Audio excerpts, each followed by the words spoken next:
Bom dia, pessoal. Eu vou gravar aqui para vocês a resolução dos exercícios que estão nas páginas 35 e 36 do livro 5.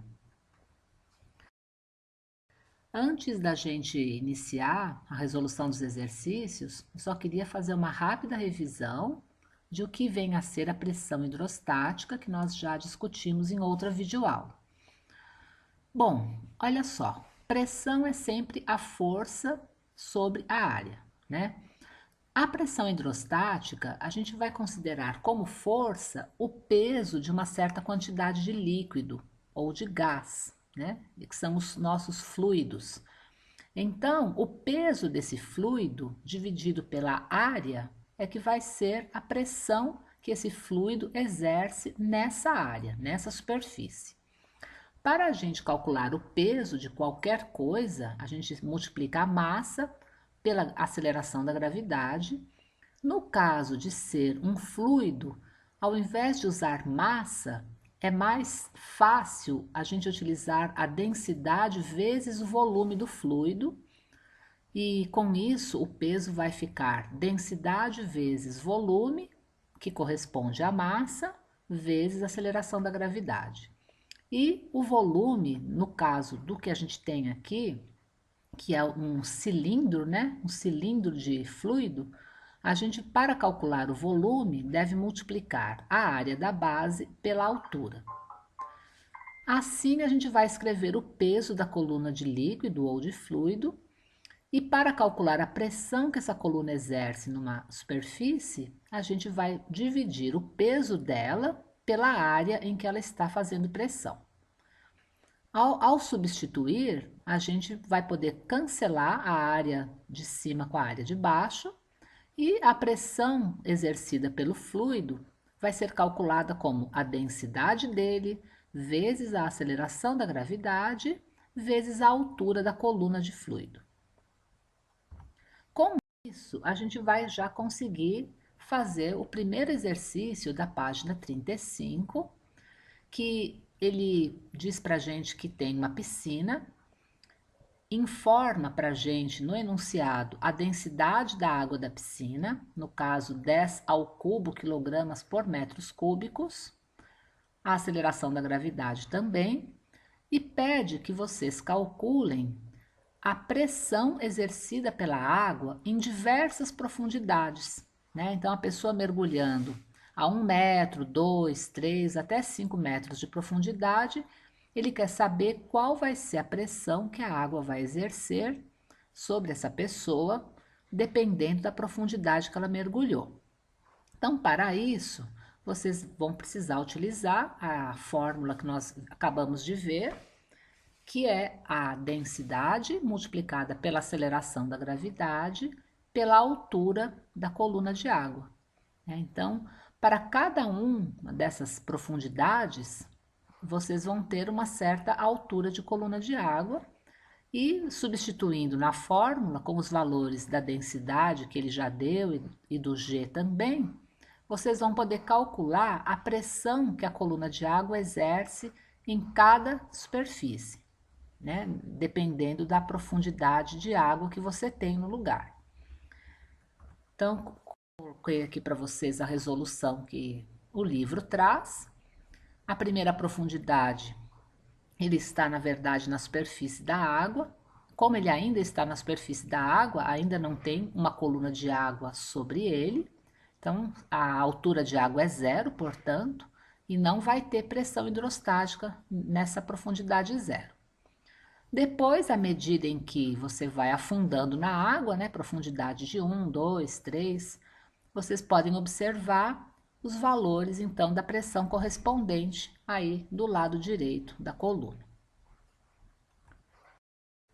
A letra B e a letra C, elas vão fazer referência a justamente esses valores que a gente acabou de calcular. Então, eu estou repetindo aqui a tabela, né, com os valores que a gente acabou de calcular.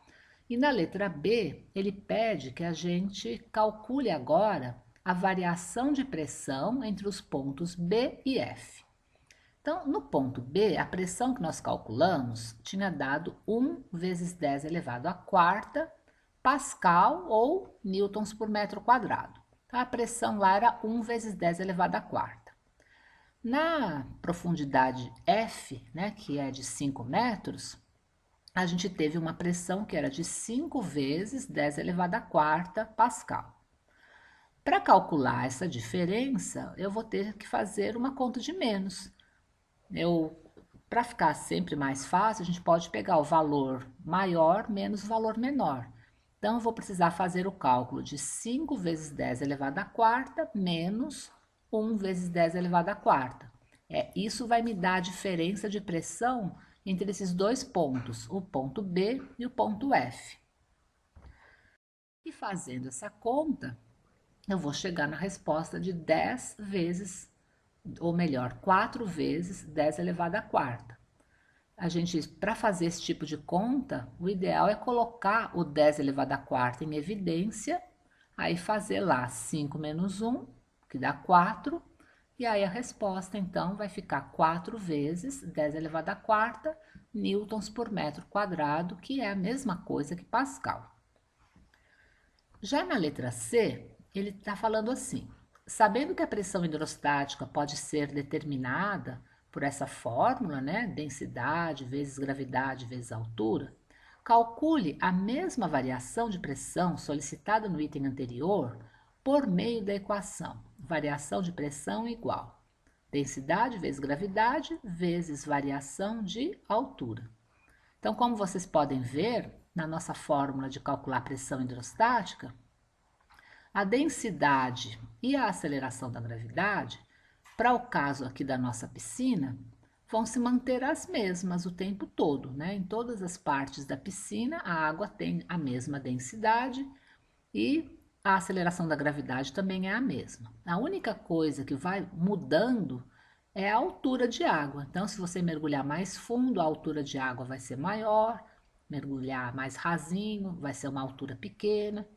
Então, para calcular a diferença de pressão entre dois pontos, você só precisa calcular a diferença de altura entre esses dois pontos e multiplicar pela densidade e pela aceleração da gravidade.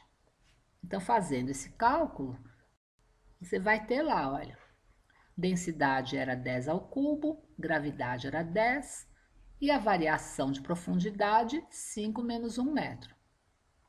Calculando isso, a gente chega no mesmo resultado que a gente chegou quando a gente calculou separadamente as pressões e depois foi lá e fez uma menos a outra. Agora, na letra D, ele quer que a gente conclua, né? O que a gente pode concluir com base nas respostas dos itens anteriores? A conclusão é que a gente tem duas maneiras de calcular uma diferença de pressão. A gente pode calcular a pressão em cada nível e depois fazer uma menos a outra, ou a gente pode usar aquela fórmula que ele indicou na letra C, mantendo lá densidade e aceleração da gravidade e multiplicando pela variação na altura de água. De acordo aqui com a resposta do livro, né? Ele escreveu mais ou menos isso que eu acabei de explicar. E na letra E é pedido que a gente faça um gráfico colocando no eixo do X as várias alturas de água, né? De 1 até 5 metros de altura de água. E no eixo Y a gente coloca as pressões, né? Quais são as pressões correspondentes a cada profundidade que a pessoa mergulhou. Então, basicamente, é utilizar os dados que a gente preencheu a tabela e fazer esse gráfico. A gente vai observando, né, que é uma reta e que para profundidades mais altas, a gente vai ter pressões mais altas também. De forma que a gente tem que a pressão é diretamente proporcional à profundidade ou à altura de água que está sob a pessoa que está nadando lá na piscina. Agora, né, virando a página, na página 36, a gente tem esse outro exercício, que ele trata do paradoxo da hidrostática, que nós já vimos na videoaula da outra vez. Então, é o seguinte, ele coloca 3 vasos diferentes, vaso 1, 2 e 3, cujas áreas das bases têm o mesmo formato, as mesmas dimensões, ou seja, a área é igual, né? Os 3 vasos têm a mesma área de contato ali e tem o mesmo líquido na mesma altura. Então, com base no texto e na figura, é possível afirmar que o valor da pressão hidrostática no fundo dos recipientes é... Bom, para calcular a pressão hidrostática no fundo dos recipientes, a gente vai utilizar a nossa fórmula, que é densidade vezes gravidade vezes altura. Todos os 3 têm o mesmo líquido, ou seja, a densidade do líquido é a mesma para os 3, a aceleração da gravidade também, e a altura de líquido também, de forma que, ao calcular a pressão hidrostática, a gente vai obter o mesmo valor nos 3 vasos. Então, a resposta é 4, né? A mesma para todos os recipientes. Agora, letras B e C, ele fala assim: quanto à força exercida exclusivamente pela coluna líquida na base do recipiente, é possível afirmar que... Aí a gente tem que lembrar o seguinte, que a gente já tinha visto no outro dia, né?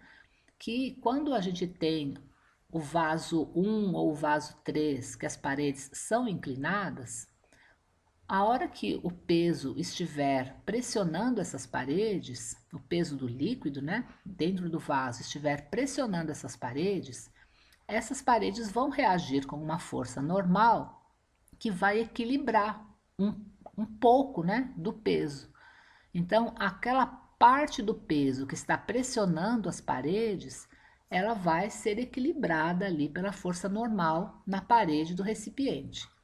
De forma que, mesmo que o vaso 1 tenha mais água que o vaso 2, por exemplo, o fato dele ter essa paredezinha inclinada faz com que a normal compense um pouco do peso dele, de forma que a força que a água vai fazer no fundo do recipiente 1 vai ser a mesma força que vai fazer no 2, porque a força normal equilibrou um pouco do peso que estava a mais ali no vaso 1. Então, o que a gente conclui é que a força que será feita na base de cada um dos vasos será igual, tá bom? E com relação agora à força que o recipiente aplica sobre a superfície de apoio, que no caso seria a mesa, né, onde os 3 vasos estão apoiados, aí é um pouco diferente, porque a força que será apoiada, que será aplicada na mesa, é o peso total mesmo. E aí, no caso do vaso 1, o peso total dele é maior, e então a força-peso aplicada na mesa vai ser uma força maior no caso do vaso 1, em comparação com os outros vasos que são menores, certo? O que é igual para os 3 é a força que é aplicada no fundo de cada vaso.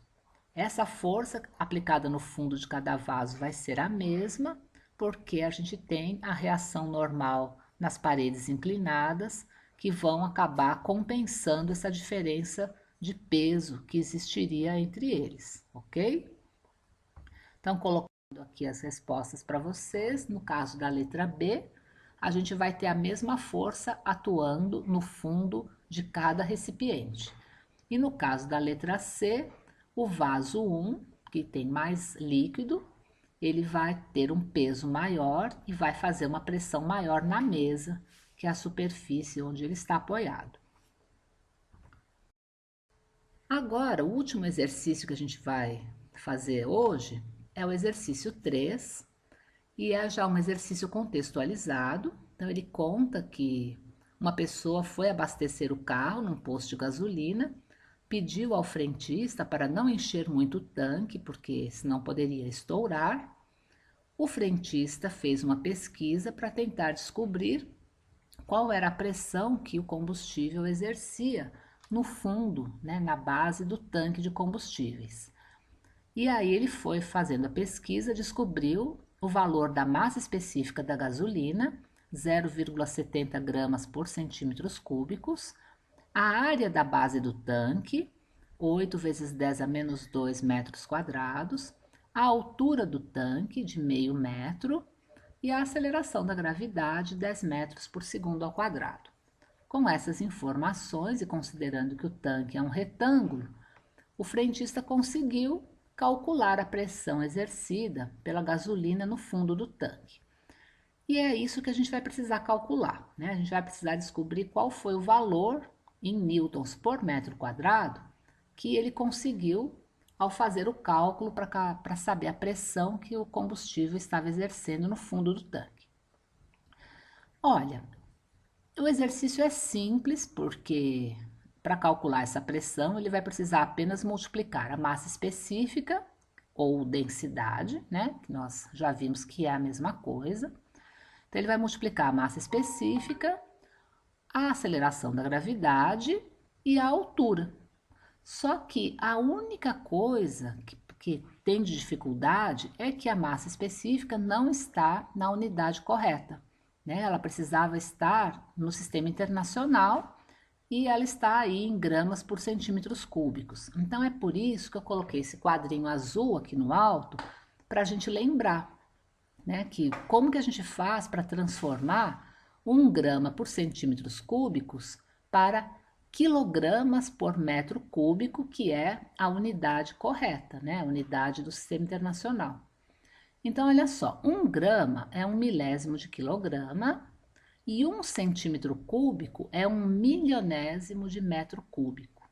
Então, a gente precisa lembrar dessas duas coisas, porque aí você fazendo a divisão desse 1 grama por 1 centímetro cúbico, você vai obter lá 10 a menos 3 quilogramas dividido por 10 a menos 6 metros cúbicos. Aí, lembrando, né, da regra de potências, a divisão entre potências, a gente mantém a base e faz o expoente de cima menos o expoente de baixo. Então, vai ser menos 3 menos 6, o que resulta em 10 elevado a 3 quilogramas por metro cúbico. Então, é esse valor que a gente vai precisar utilizar, né?